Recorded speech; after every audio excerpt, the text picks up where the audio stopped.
Hey, this is Charlie, and I'm coming to you today with your daily dose of business tech inspiration.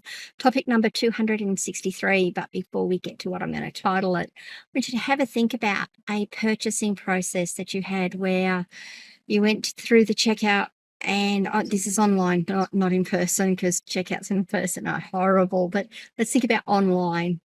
And you go through the checkout process and it was horrendous. It was hard. You couldn't get your information in.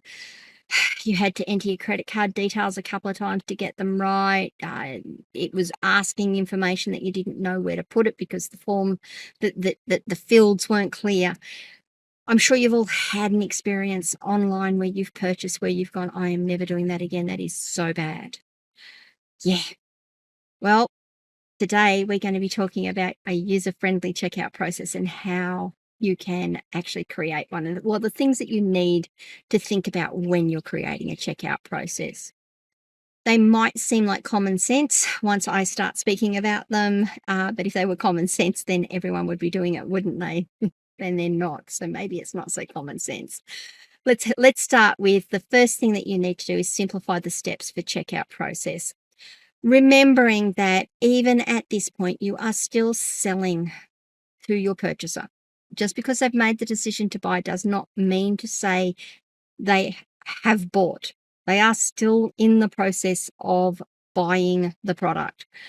You want to get them through the checkout process as quickly and as easily as possible. If you make it difficult, you can still lose the sale from there. So keep your checkout process as simple as possible. Reduce the number of steps and eliminate unnecessary fields. Is it really necessary to find out the marital status of someone? Is it really necessary to find out what title to give them in your checkout process? What are the pieces of information that you need when you're going through a checkout process? Ask yourself that. What is the absolute minimum you can take before you get to a point that you will take their money? Their name, of course, first and last name is preferable. An email address, probably an address. I can't think of anything else. No, I've got the email address, maybe a phone number. A phone number might help just in case you need to call them if you're sending them something. A postal address if they need one. But if they don't have a separate postal address, do you need to ask them that, or can they just tick a box to say it's the same as my residential address? Think on the things that you need to take from them. Think on how many steps you need to put them through before they can actually pay you the money and you can class the sale as closed. Allow guest checkout options. I'm kind of in two minds on this one. Yes, I think a guest checkout option in some cases is actually very useful. That's where you can make a purchase without being required to create an account or enter a password or any of those things, and it will reduce friction. I certainly know that in some of the e-commerce systems I use, you have the ability that you can allow guest checkout and create an account automatically once they have finished the process. And you just use the information that they've already given you to create that account. That's not a bad idea because then they'll be able to log back in and check the process, the status of their sale. Make sure there are clear call to actions on your page. Things like continue, place order, add information, buttons, and clearly written instructions so that customers can go through the process smoothly and easily and not be left guessing as to what you're asking them to do at this point. The next one, I know it seems like we're banging on a bit about it, but mobile optimization. Make sure that your checkout works on mobile devices.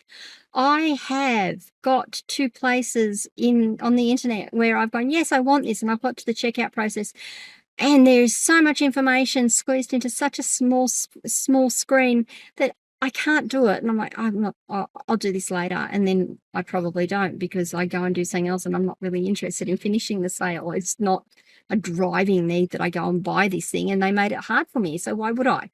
It's not really the thought process that I go through, but it it's what happens. So make sure that your checkout is fully optimized for mobile devices. Make it easy for users to purchase on any device.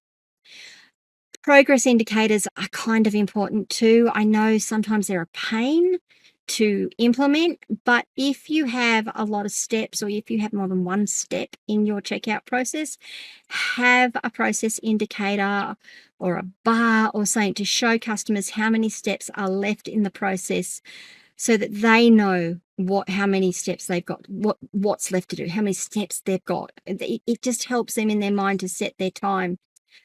The other thing is make sure you have security and trust signals. I do like that word, trust signals on your checkout. Security badges, SSL, privacy policies to reassure customers that their payment information is safe and secure. I can't actually highlight that one enough. The amount of times I've got to a page and I wonder if this is secure. I can't see anything that says it is. Now, the SSL is a given for me. And yeah, even if it's on a checkout that says we process our payments via Stripe, I'm happy with that. That's a great trust signal. Or through Square, that's a great trust signal, knowing that it's going out to that third party to be processed and not being processed on the site. I'm happy with that too. So make sure that you've got that sort of information available and clear on your checkout process when people are going through. All right, guys, I would love to hear some of your horror stories with checkout processes. What worked? What didn't work? What didn't work? What was it that didn't work for you? What was the thing that annoyed you the most? What did work? What checkout processes have you been through that you've gone, this is fantastic. I've got to remember this so that we can implement it on other things that we do. Or, if I talk into someone, say this process was great. I would really love to hear from you as to what your experiences are.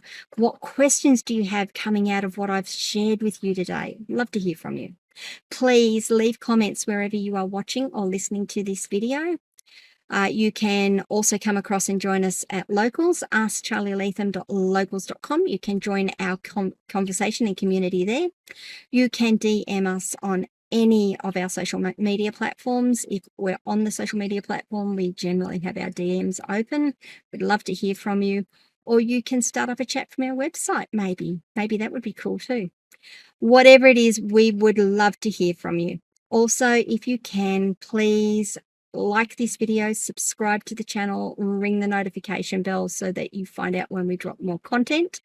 And I will see you tomorrow for topic number 264, website backups and what you need to think about when you're creating them. All right, guys, I will see you all tomorrow. Have a fantastic day. Bye.